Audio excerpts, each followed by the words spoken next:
If you remember in Saturday's video, I talked about a councilwoman from Seattle. Well, I did a little more digging on her, and there's much more to the story. So stick with me, folks, and I'll be right back.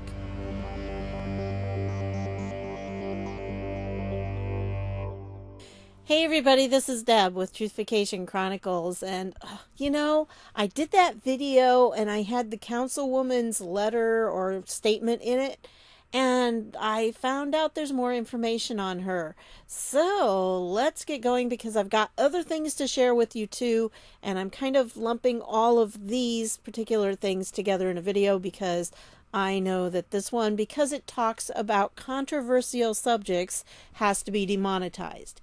And so I'm just kind of sucking it up and going to accept that. But I had some other material that I'm going to keep back because that one shouldn't be, but you never know. So anyway, I thought I'd just kind of dump everything in this one. But this was a video that Conrad Roeder, sorry if I'm saying your name wrong, gave me the link to, and it's really encouraging here because what this guy did was, here I'm gonna mute it and just kind of play it a little bit so you can see they've got all this graffiti and everything over here and people are painting it out.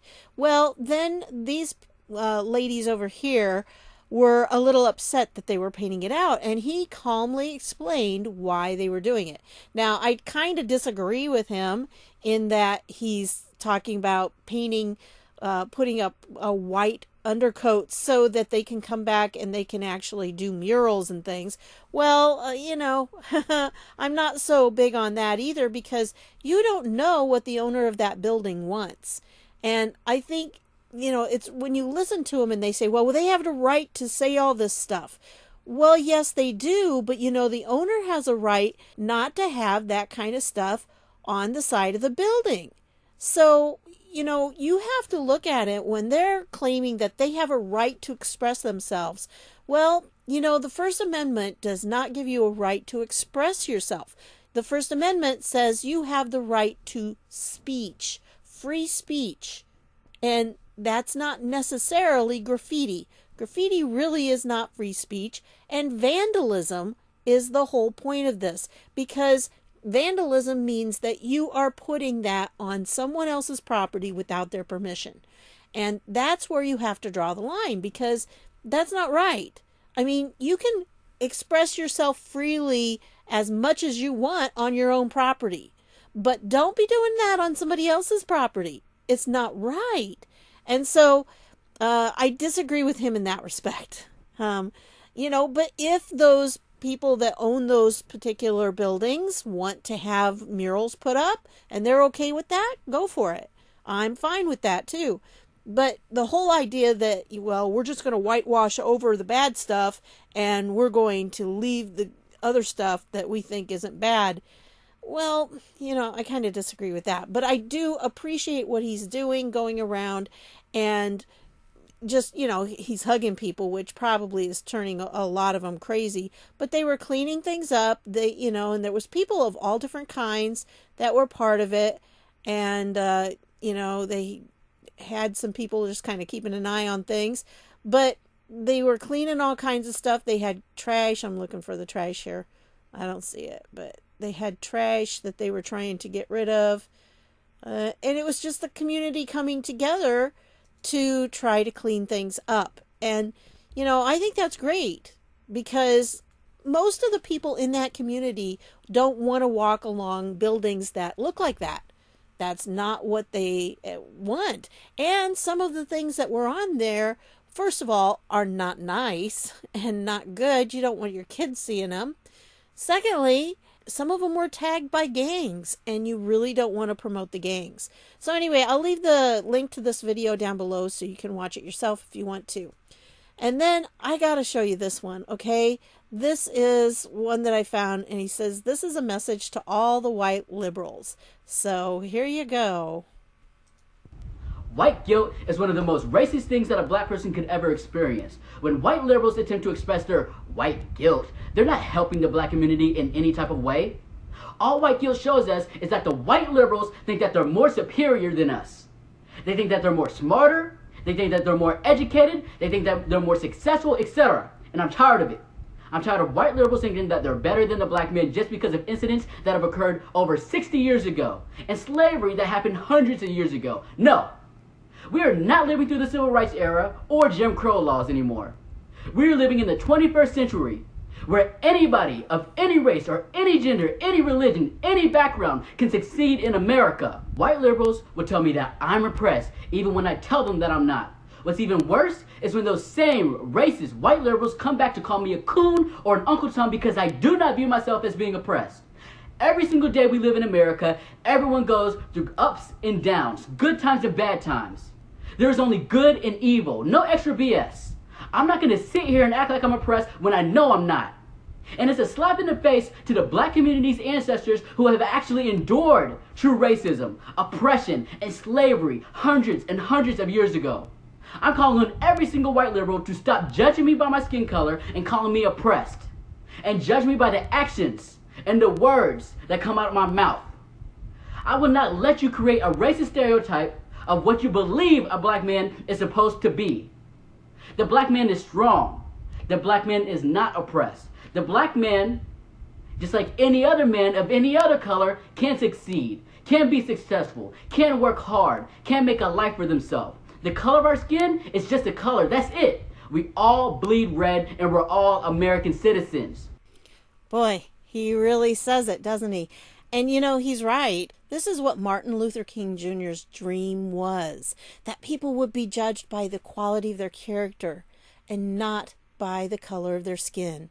And that's exactly the opposite of what's being done right now. And these liberals that think that they're being so virtuous with what they're doing and standing up for black lives and whatever, they're actually racist because they're thinking that these people can't get along without them.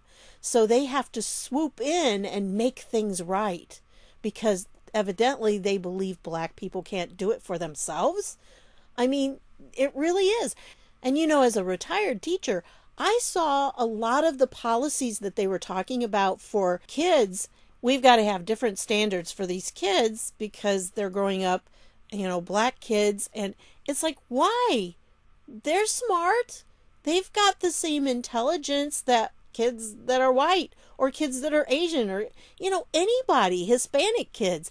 It's the same. Kids are kids. Some kids are smart. Some kids are not. Some kids have talents, you know, working with their hands. Some kids have talents working with their brains.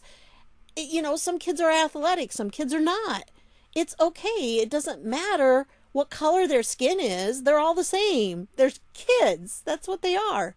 And when they were making these policies, a lot of school policies, especially in the recent past, they were making them that was like, well, are you assuming then that black kids and Hispanic kids are not smart enough to keep up with everybody else?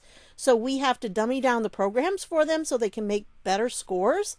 That's just not realistic. And it's not true because they are equally able to think and to, you know, succeed in school if they're given the right tools and if they are given the chance.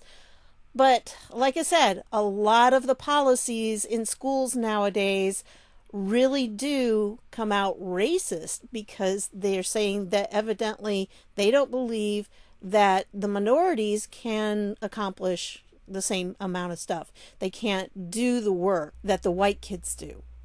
It's horrible. And the first time I ever saw it, I started thinking, wait, you're just, anyway. Well, I had somebody in the comments, and I'm sorry, I don't remember who, but you asked what the demands were, if anybody's asked the CHOP people, CHAZ people, whatever you're going to call them, what their demands were. Well, yes, they did put them out. And this is the demands of the collective black voices at Free Capitol Hill to the government of Seattle, Washington. And it's about a 6-minute read, as you can see down here. They put it out on June 9th. Well, that's, the whole big long-winded thing. And I'm going to give you the short version because this person, you got to read the comments. I mean, the comments below this are just hysterical to read. But this one, she summed it up And I thought, yep, she did a good job here. So I'm just going to read hers. Put into proper perspective, under the heading of justice system, what they did was they separated it into different topics. I think there were 3 topics that they separated it. And so justice system was the first one. So essentially, number 1, get rid of the police department and there is no one to protect them from criminals. Violence, theft, and so forth will skyrocket. Of course, that's not what they said, but this is what it will end up being. 2, until the police department is gone, they don't want the police to use anything that might protect them or bring peace to the streets, like guns and things. Number 3, no police in schools, setting the kids up as easy marks for school shootings or violence by fellow schoolmates. I mean, that could be really dangerous for some kids if they don't have any, police or anybody watching what's going on in the schools, because I'm telling you, bullies will just come out and they will terrorize kids. I've worked with kids. I know how it works. Number 4, since they don't trust the liberal judges already in place, they want the federal government to look into past wrongs. They actually want to retry all these different cases. And number 5, anyone can claim to be a victim of police brutality, even those that were rightfully stopped before they hurt someone and could only be stopped through force, so they can get some money for their crimes. Okay, so what they wanted was they wanted to look at any claim that there was police brutality. Any claim. And so, number 6, they want the names of police, probably to attack them and their families. Now, those were the police that had somebody had filed a claim on. But, the thing is, okay, I can tell you that when you're in a position of authority like that, because, being a teacher, I had a few run-ins, they can make claims against you that are not true. And if those are put out into public, well, then, they may or may not be valid. You don't know. And you can't do that because, of course, that's probably what they want to do, is attack them and their families. Number 7, they want to retry all the violent prisoners that have already been tried and found guilty by a group of their choosing. So, yeah, let's let all the violent prisoners out on the street with no police to protect anyone else. Yeah, really, that's what's going on. Number 8, they want a get out of jail free card for all the violent protesters. Yeah, they wanted them all released. That's what they wanted to have happen. Number 10, they want everyone who resisted arrest free too, because they obviously want to set such a good example of how to behave as responsible citizens. Number 11, let the felons in jail vote. Yeah, because they're going to vote Democrat. So, of course, you want to put that in there, right? Number 13, just get rid of all imprisonment. So, not only will there be no police to protect anyone, criminals will face no reason to not be criminals. Yeah. And really, this is what they're asking for. They're asking for, just get rid of imprisonment. We don't want that. We want retraining centers and centers where people will be helped. Yeah, that's going to work. Yeah. I mean, there are obviously some people who go to prison who are decent people and they just needed a wake-up call. Okay, I was married to one. And I'm not totally sure he reformed. But, those kinds of people, they really do need some kind of help when they're in there. If they have some people helping them to get on the right track, then they can do that. That's not a problem. But that's what the first step thing is for. That's why President Trump implemented that, because that's the purpose behind it. But oh no, they don't want just that. They basically do not want a prison. They just want to have a place where I guess all of these convicts go and they just kind of share their feelings. Yeah, I'm sure that's going to work really well. So, number 14, instead of prison, let's hold their hand, give them flowers, tell them they are just misunderstood, and let them continue on their destructive path. Number 15, instead of the police, let us use gangs to help keep the peace. Right. Yeah, that's going to work. Number 16, give them back their drugs and weapons and get rid of all the evidence before they get those retrials. Oh. Number 19, she skips a few in here. Number 19, let's take all that money that was given to the people to keep us safe and dump it into the programs that haven't worked yet, no matter how much money have been put into them. And that is what they were asking. I mean, they were asking all these kinds of things. If you go here, you can see exactly what they were asking. Things like, the Seattle Police Department and attached court system are beyond reform. We do not request reform. We demand abolition. And when you go through this, they're all demands. We demand, and demand is italicized all the way through. So see, on this one, no guns, no batons, no riot shields, no chemical weapons, especially against those exercising their First Amendment rights as Americans to protest. You know, it's no longer a protest when you vandalize things, when you burn things, when you loot places, when you commit a crime, then it's no longer a protest. So I think that's a very clear distinction that pretty much most people understand, but they don't see it that way. And so if you're not committing crimes, the police don't need to use anything on you. They're just not going to willy-nilly start shooting tear gas at people. They're just not going to do that. And they're not going to shoot people. It's totally, if you start attacking the police, they're going to protect themselves. But anyway, so that was the first one. Now they have economic demands. So let us turn Seattle into a dump, which is pretty much what they did. And there's, a lot of trash and things that will have to be cleaned up. And of course, all the vandalism. Free college, because, free stuff that someone has to pay for. We don't know who. We don't care. Someone else. Give us free stuff. And frankly, I'm going to tell you this. If you're from Seattle and you had sympathy with these people, I'm telling you, I don't want my tax money going to bail you guys out because you let these bozos into office. Now, obviously, probably the people watching this, you did not vote for them. But you got to do something to get rid of them. You do. They're the ones to blame because they were running this show and they let this happen. And there is no way in the world they should ever hold office again. And the city should not get one dime from any taxpayer outside of Seattle because we didn't want that happening. If it had been up to us, we'd have sent in the National Guard. But they didn't. They sat back and watched their city burn. So, I have no sympathy and they better be ousted. And if they're not, y'all have made your bed. You're going to have to lie in it. So, let the homeless overtake the city, back to turning the city into a dump. Vote for us because we want you to. Never mind the ideas listed in this show how horrible we would be at it. Do it anyway.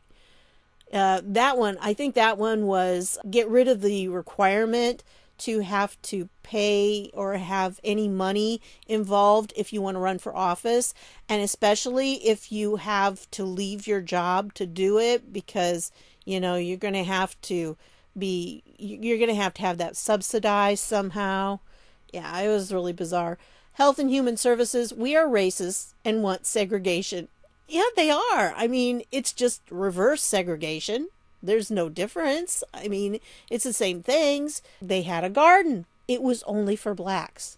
That's segregation. Okay? And there's a lot more to it that they were talking about in their version. You will buy from us, as this is a demand. Guess that means we will force you if you aren't willing. That is, if you are left anything to buy with after the criminals are done with both you and our stores. Because we think mental health people couldn't possibly be dangerous and need skilled people that know how to deal with violent people. Sure, talk will work, just talk, right. And I gotta tell you that the mental health situation that we have in our country right now is a little concerning to me because I've read some of the DSM and that's the Diagnostic and Statistical Manual, which is how they diagnose what is a mental illness and what isn't. And I'm telling you folks, there's stuff in there that could easily be used to diagnose just about anyone with a mental illness. And if you get the right person in there who is doing the diagnosing. You get a couple of doctors that maybe don't like conservatives. I can see them putting us into a situation where we would not be able to get back out.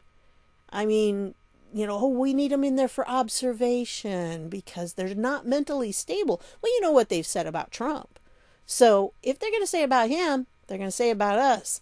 And I think that should be concerning to us because they really do have a lot of power. In most states, you can be held for up to 72 hours, in some states maybe even more, without your permission. And it's essentially being in prison. You can't do anything, and if you give them guff, they'll drug you. So, yeah, I think that's very concerning. Anyway, education, never mind that a whole lot of time is already spent on minority history. We want more. We want the history that we want taught like the 1619 stuff that is complete nonsense and false. If you haven't heard of that, they're trying to say that, 1619 was the real founding of the country and that it was all based on slaves and stuff. So we don't care. It'll back up what we want to believe, even if what we want to believe isn't true. And that's pretty much what it was saying. By anti-bias training, they were talking about everybody has to have this anti-bias training. The teachers, we mean our racist views. So I can see this happening. And again, teachers who don't comply will lose their jobs. I've seen it. Okay?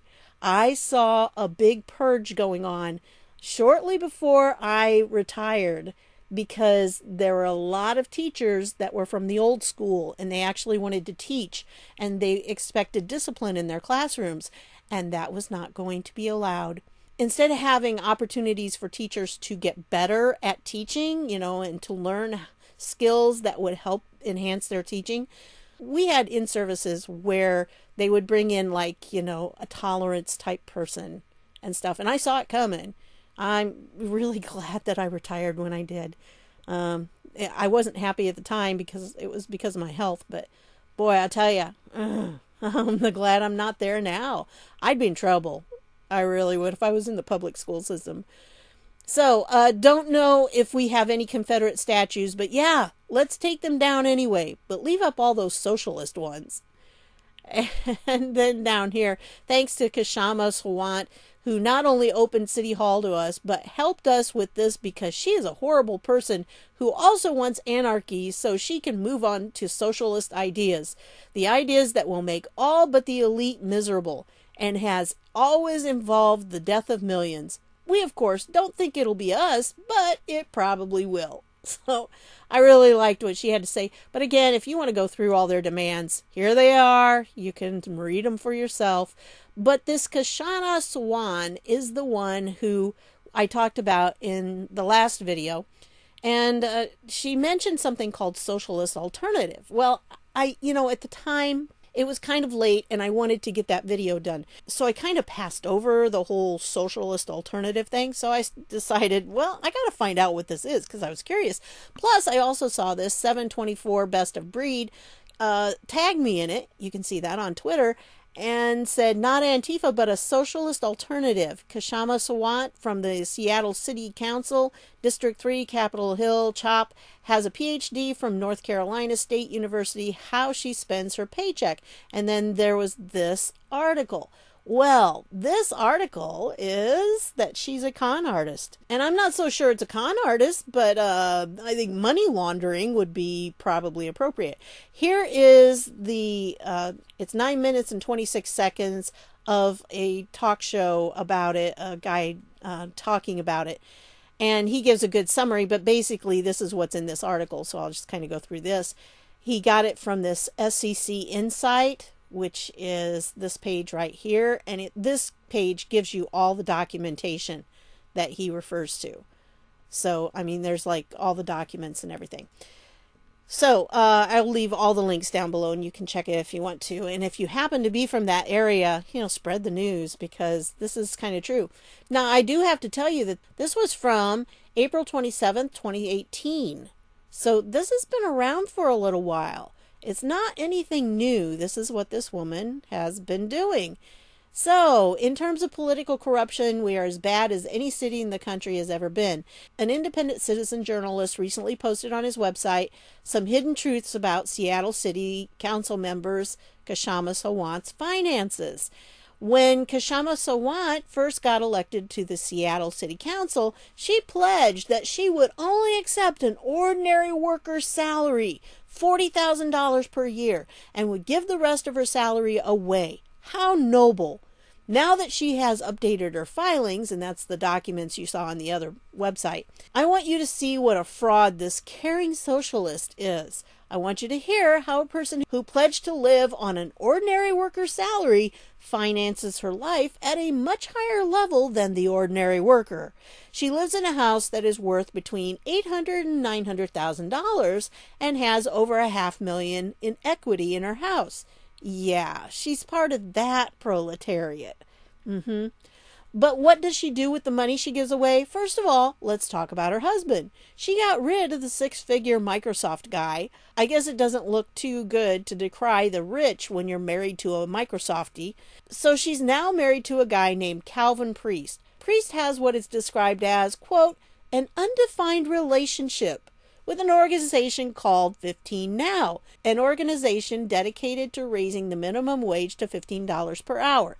15 Now is not registered with the FEC or IRS as a political group, so there's no paper trail there. Okay? And I went to the website, I put in, this is what I got. So I don't know what their deal is, but I did get to the other pages. I mean, you could go through, you can always go on, but anyway, this is their page, and this is the About page, and it says it was launched in January of 2014 by Seattle City Council member Kshama Sawant. And Socialist Alternative. So, here's Socialist Alternative.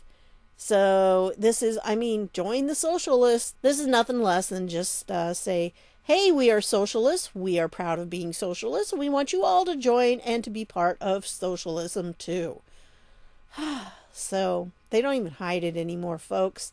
They really don't. And so that's what it's called, Socialist Alternative. I think they all need to just move to Venezuela. And maybe they should live there for a little while before they decide how great socialism is.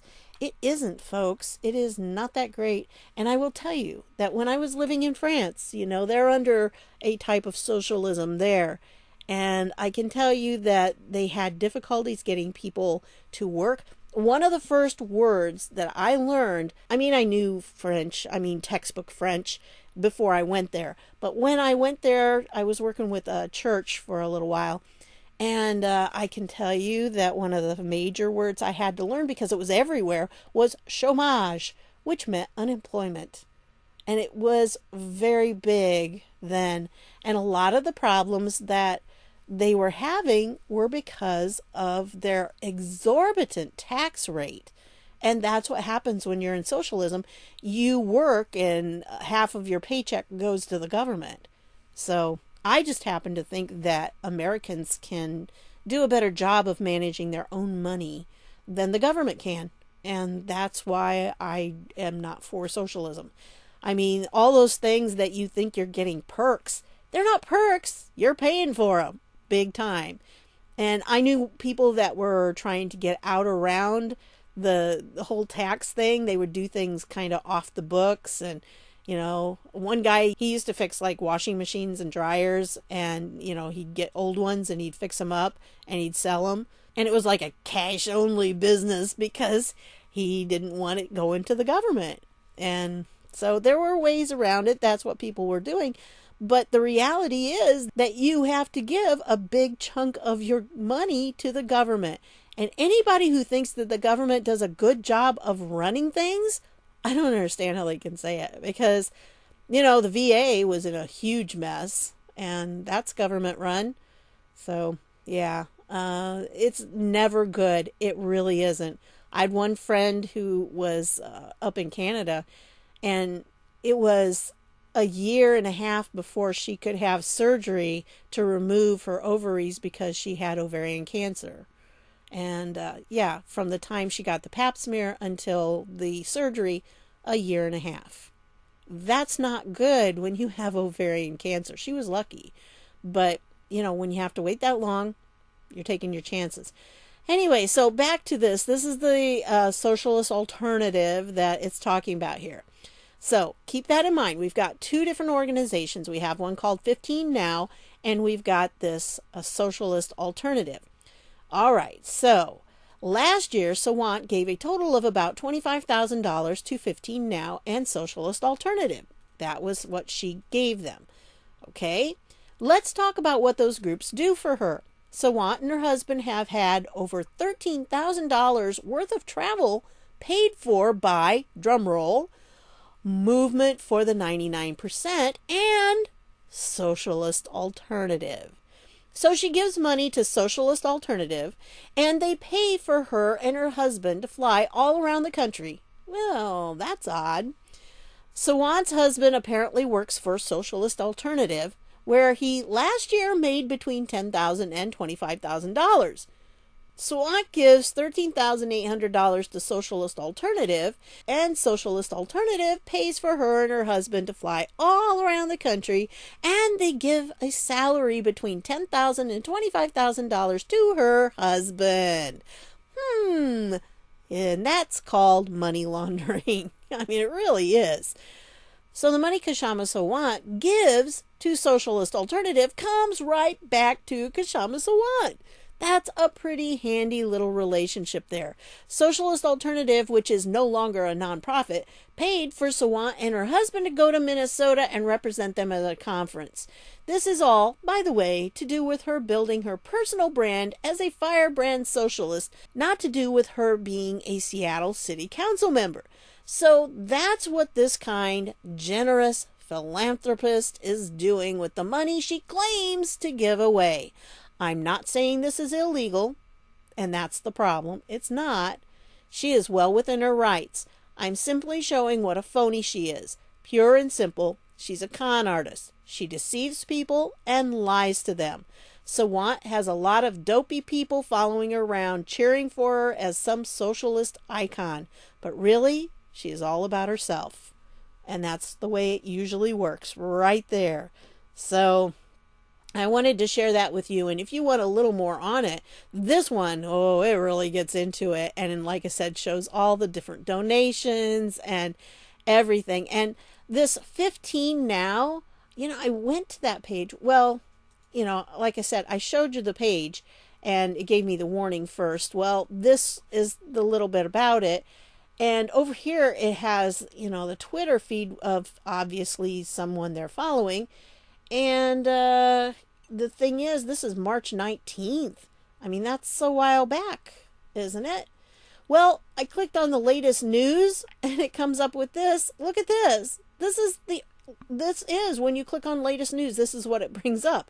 March 20th of 2018. So I don't think they're updating this page very much. And I think they're probably pretty out of date, which is why it gave me that error message, by the way. And it's just, yeah. So I don't know what the deal is. If you see Get Involved and you can see the ones in your area. I went to the Chicago one because that's probably the closest one to me. And look at this. Woo! 1, 2, 3, 4, 5, 6, 7 whole people. There you go. That's it. 7 whole people. Their Facebook page, well, they had maybe 20 in one picture, maybe 24. So maybe 24 people in one picture. But it's Chicago. I mean, Chicago's pretty big. But what they're pushing for, you know, is that $15 an hour, which you got to understand that if you live in a small town like here, $15 an hour is a very good wage. So it's not realistic to have. It's not the same. It's different. If you're in a big city, you know, $15 an hour may not go near as far as it does here. So just wanted to point that out. That's why it shouldn't be federal. So that's that organization and this whole thing about her. And essentially what she does is she donates, but her donations come right back to her. And this is how the type of money laundering works. And I did know this donate does not take you to Act Blue. I did notice that. And the donate for this other page, the Socialist Alternative, that one did not either, as far as I can tell, that they process it on their own site. So, gee, if they only knew about Act Blue, right? Oh, don't tell them. Don't tell them. Anyway, so yeah, if you really want to get into it, read through this because this is crazy. But I'm sure she's not the only one. That's the whole point of this. And that's with the Act Blue, that's the same kind of thing. That, the money is being recycled. And so she gives the money, then they just give it back to her in some form. And again, that's the way the Democrats work. Scary. Well, then I wanted to talk to you about this because this one says, I smell something fishy. Something's not right. We need to secure the test. And she's talking about the COVID test. Who wants to bet they're contaminating the test with the virus? Well, if you follow Q, you already are aware of that. So that's part of the problem that we have. She says, I put money down. Devious people will do anything to stop this man. Let's hope they're doing quality control well enough for them to ensure it. But I'm not so sure they are.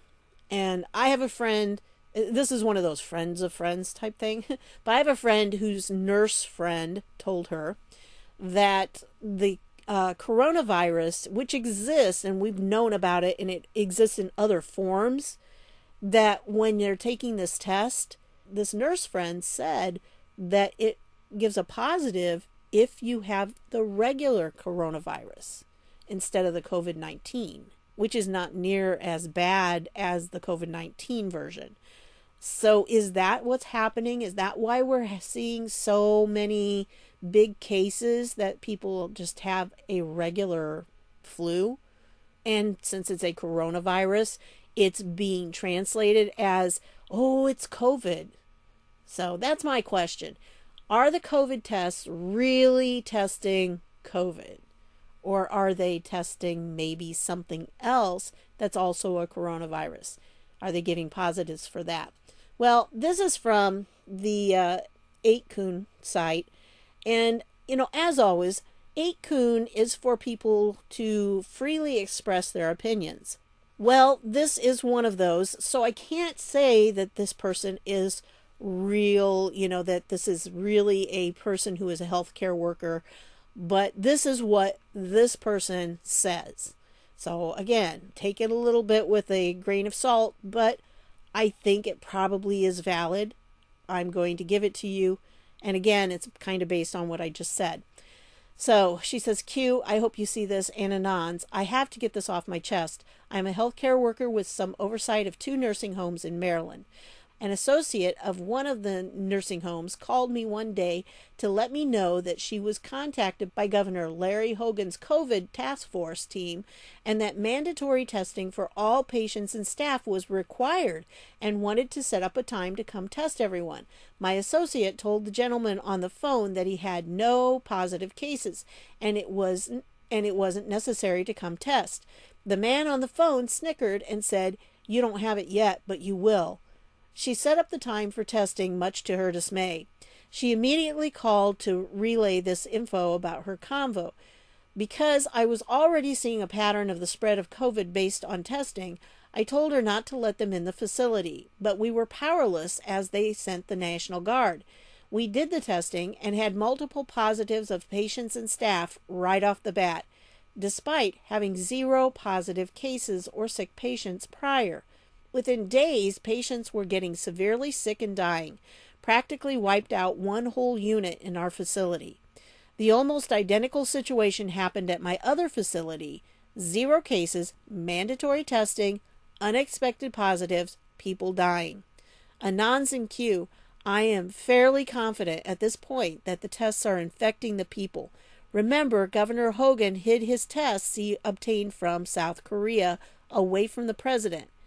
Also, who are the loudest voices that screamed for more testing? Something to think about. And that has bothered me because of who has been asking for more testing. And they seem to be pushing that. And I can't help but wonder why. Why do they want more tests? Sure, you could say, well, it's just because they want to see more positives, and that will allow them to maintain their control. But I'm not so sure that's all of it. What if the test itself is somehow spreading the illness? This is what I've wondered, especially about prisons, too. Because you have people in prisons, they're locked down. There would be really no major way that it would get into a prison. That should be one of the safest places to be. And by the way, right now, what they're doing, because they wanted to get all the prisoners that were in jeopardy, they wanted to get them released. Well, now they're doing the same for the immigrants. And so any of the immigrants, especially kids that are in detention, they're trying to get them released because of the COVID scare. So, again, could be something like that. Now, speaking of COVID, here is the WHO, and the WHO seems to have an interesting mixture of what it thinks about masks. Now, each one of these you have to pop open, so I'm just going to go here. This is what one of the Anons posted in the notables. And so here you have it. In this one it says, the use of a mask alone is not sufficient to provide an adequate level of protection against COVID-19. All right? And then it says medical masks, and who should wear them? Well, these people should be wearing them. And then these people as well, they recommend. But as for non-medical or fabric masks, it says, are being used by many people in public areas, but there has been limited evidence on their effectiveness, and WHO does not recommend their widespread use among the public for control of COVID-19. And then later on, they contradict themselves. They say, general public, at the present time, the widespread use of masks everywhere is not supported by high-quality scientific evidence, and there are potential benefits and harms to consider. And one of the harms has to do with people who have trouble breathing, like if they have COPD or asthma or something like that. But then somewhere along the line, I don't remember which one it was under, but it said that those people should be wearing a mask. And it's like, wait a minute. If they have trouble breathing, then they shouldn't be wearing a mask, right? You would think. And again, they say several times, masks on their own will not protect you from COVID-19. And then this one says, right here, non-medical masks, also known as fabric masks, homemade masks, do-it-yourself masks, can act as a barrier to prevent the spread of the virus from the wearer to others. Okay? There, they say, oh yeah, it can. And then they skip a paragraph, and then, remember, the use of a fabric mask alone is not sufficient to provide an adequate level of protection. So wait, which is it? Does it work or doesn't it work? And one of the problems that it points to is that people tend to touch it more, and that spreads more of the germs. And so it actually becomes worse. And especially like the picture of Jerry Nadler with the face mask on his head. Oh, he's been terrible about that. But that's going to be in the next video when I tell you about that hearing, because I finally had a chance to watch it. It was just something else. Anyway, so this is the situation you've got here. Like I said, they're contradicting themselves. They're saying, well, it doesn't really work. And it actually can cause more problems, and especially in people who have breathing difficulties, but the people who should be wearing them are people who have breathing difficulties. It's like, wait a minute, that makes no sense. So I think probably the best thing is try this meme here.